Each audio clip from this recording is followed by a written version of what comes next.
I had a conversation yesterday with someone who told me it was a really bad day, really, really bad. And that got me thinking because right now we're on the Yontif of Pesach, and the name is called Yom Tov. It's called a Yom Tov, a good day. So how do we deal with bad days during good days? Because everybody has bad days. Rabbeinu Tam already writes in Sefer Yashar. They're what's called Yemei Av and Yemei Sina. There are days when it's just like everything goes amazing. Couldn't be better. And there are days when you just want to end. I had such a day the first day I got to America a few weeks ago on my trip. Just one after another, like bang, bang, bang, everything going wrong. So how do we deal with bad days during good days? So I saw a very interesting tshuva from the Chasam Sofer. He's dealing with the issue of whether or not we're allowed to fast on Rosh Hashanah. And his question really is Rosh Hashanah called the Yom Tov or not? A Yom Tov or not? And during this tshuva, of course, this tshuva, he tries to understand what's the deeper meaning that these days are called Yantav. Is it because it's because we're eating and drinking? So he brings a pasuk from Shmuel. It's a Shmuel Aleph, Parak Chaf Hey, pasuk Ches, and the pasuk there says, "V'hayelo mishte giza Sinai." Right? They used to make a special mishte, a special day of celebration when they would uh, um, cut the hair off the sheep, when they would be goizes, when they would cut off the hair from the sheep. So that was called a yontif. Al yontif banu, al yontif banu, the pasuk says. They called it a good day. It's a nice day when you have a party. Everybody enjoys the party. Right? But then the Chasam Sofer precedes. He brings another Gemara, a famous Gemara in Tainus. Gemara says, "Lo Yom Tov Israel," like Tu B'Av and Yom Kippur. And they used to dance in the kromim, they used to dance in the fields and look for shidduchim. And it says to the Chasam Sofer, well, in Yom Kippur you don't eat. It's a day of joy, we don't eat. So it must be that it's not just the eating and drinking. But the conclusion of the Chasam Sofer is that there are good days which are essentially good, Yom Tov. And there are days of Yom Tov. So we have to understand, what can we do to preserve the goodness of these days? What can we do to preserve the goodness of these days? Now, apparently, the Vilna Gaon is quoted as saying that the hardest mitzvah in the whole Torah is to be happy for 7 or 8 days straight. If you're in Yontif, 9 days. If you're in Chutzlars, 9 days. Because there's so many things that could upset us. And especially during these days when families get together or people maybe go on outings. So many things could go wrong.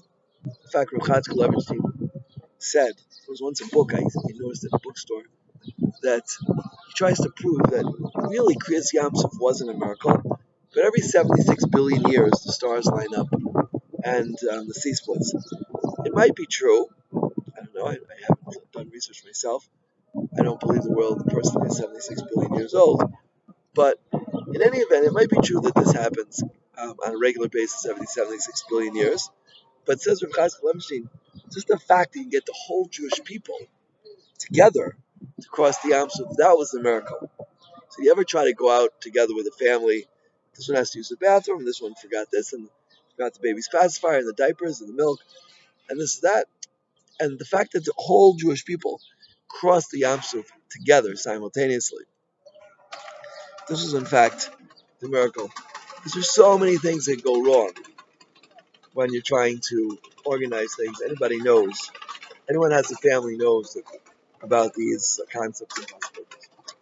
So the question I like to deal with today, in short, is that um, whether the Goa or the Goa didn't say the hardest mitzvah in the Torah is to be happy for 7 days, but hachush meyit, we all know that it's not easy to maintain a level of simcha. Things go wrong, and sometimes people get upset at each other. It's not an easy thing to thank Hashem when things look bad.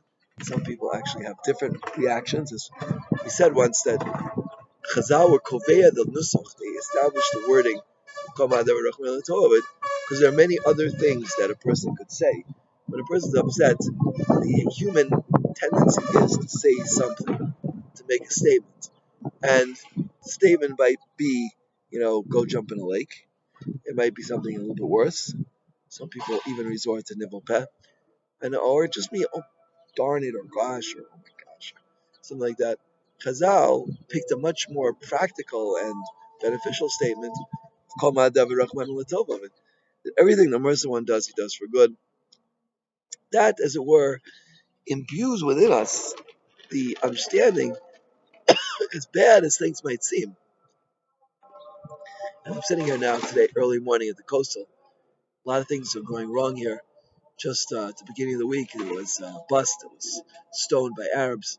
Yesterday in Birgis Kohanim was much smaller than normal because people are afraid of the security situation here. And of course, there's many things going on in the world today which do not appear good to our eyes. And this contrast of the reality versus what vis-a-vis what we see with our eyes, this the reality of everything being good vis-a-vis what we see our eyes, that things look bad. So this creates within us a cognitive dissonance, as it were, a struggle, an intellectual struggle to see that everything is in fact good. And how can we understand this, especially during these days of Yomim Tovim? So I just want to share with you quickly a thought from my Rebbe, Shlomo Brevda, Hagon, Hagadol, Hatzakon, Hatzadik, Shlomo Leib Brevda Zatzal, that he was a very empathetic person. I don't know if I've ever met someone as empathetic as Rosh Shlomo Brevda. As I said, we had many, many Rabbanim, but Rav Brevda was the only one who was willing to roll up his sleeves and crawl down with us into the seventh pit of Gehenna.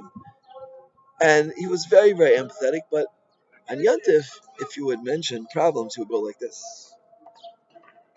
Not the time. Not the time. Now is not the time to discuss the most difficult, challenging, and painful experience in life because it's Yom Tovim, right?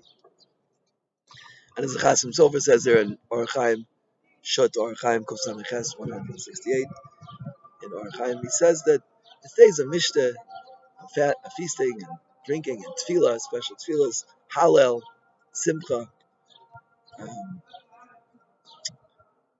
The Sefer Emek Bracha says that the true Simcha of Yom Tov is Hallel because it's the emotional together with intellectual Simcha together, singing and reciting Psukim of Torah, which are very deep. And that's in connected to the true, true joy, of the days with the Hallel and the Sudas. So it's not really a time for bad days. But we have to know that the possibility exists. And since Hashem allows or even encourages free choice in the world, right? There always has to be a side, there always has to be a possibility of things going wrong or seeming to go wrong. This is the way that Hashem maintains free choice in the world. If this didn't happen, we would have no free choice. We would just be living in Gan Eden, as I always quote from the Kuti Moran, Torah Daled. Rav Nachman says that if you're living on the level of Kol Man David Rahman Tova, you're in Olam Haba. There's no more free choice. And we're not Malachim, we have to have free choice. So Hashem lets there be bad days when on the Yom Tovim. And it gives us challenges. We have to protect them, as it were. We have to maintain their sanctity as good days. And we do that by being careful what we say, by being careful how we react, by recognizing we have to preserve the tov of the Yom Tovim. We have to recognize that if we want these days to stay Yom Tov, we have to make a special effort to preserve their sanctity as good days. And it's not easy. It's really a challenge, especially if you're a woman married to a man, or a man married to a woman. Every woman knows that men are completely insane. And every man knows that women are completely insane. It's a Tosas Rid in Shabbos stuff, Samach Daled. Nashim Am B'fnei Atzmo, the Gemara says. The Tosfos Rid says men and women do not have one characteristic in common. They have nose, eyes, purely coincidental. Anything in common. And it's not easy for men to deal with women and women to deal with men.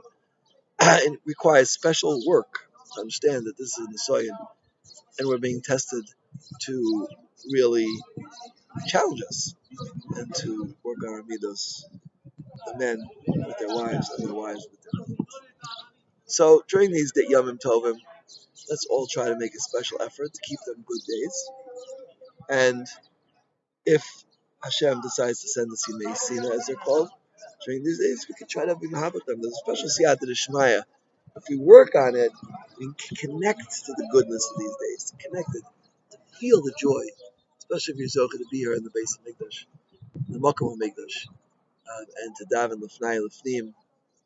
Whoever comes to the kosel, I invite them to join me. If the gatekeeper gives permission, special minyan they daven inside the total tunnels, right next to the Kodesh Kodashim, to connect to the incredible kedusha that exists here.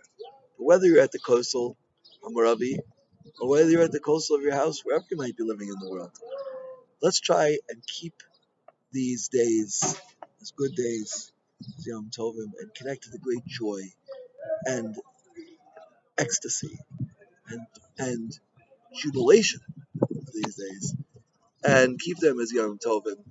Amen.